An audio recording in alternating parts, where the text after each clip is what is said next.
If you work with leather and like the idea of making a leather patch for a piece of clothing, you may also wonder how to make it removable so that you can actually wash whatever it's on. Well, I may have the answer to that question. Have you ever heard of hook and loop fasteners? Probably not, but you have heard of Velcro.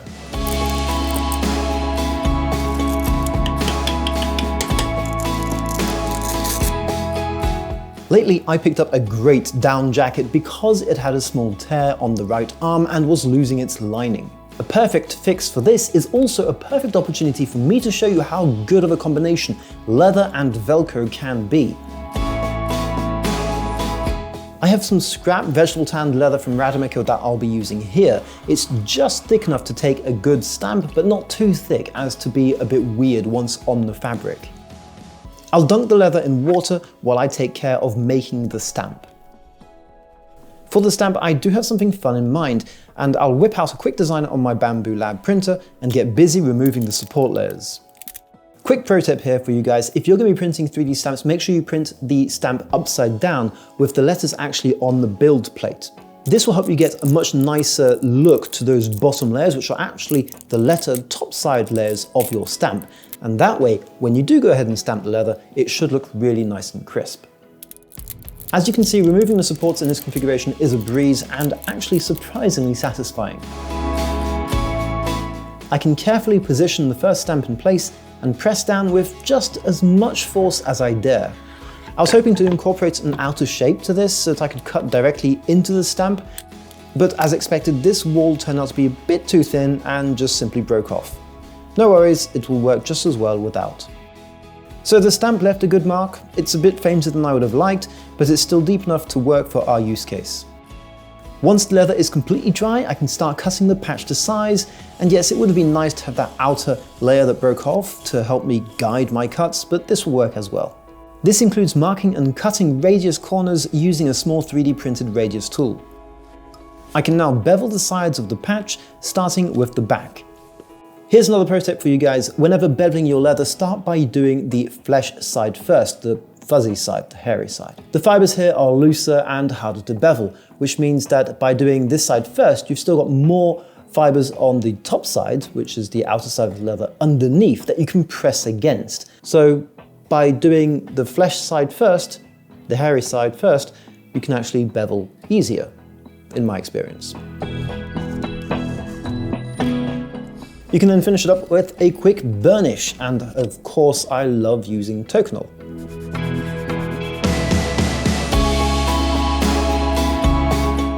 So I think I've ordered a bit too much Velcro, but I wanted the good stuff and it only came in these really big quantities, so it means I'm just going to have to make a lot of patches moving forwards.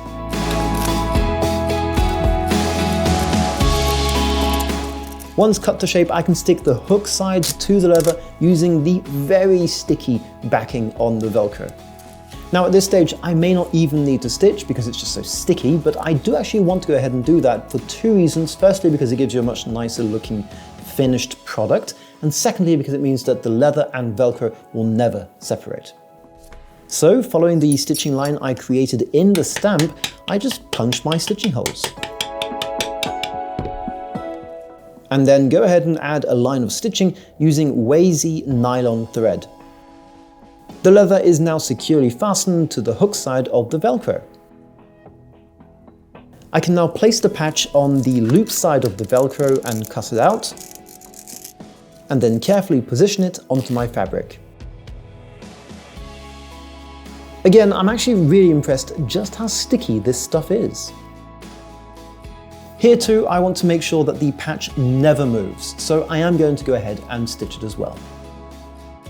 This was actually quite a bit harder than I thought it would be, as the sticky plastic backing on the Velcro was hard to punch through and really wanted to grip onto the needle.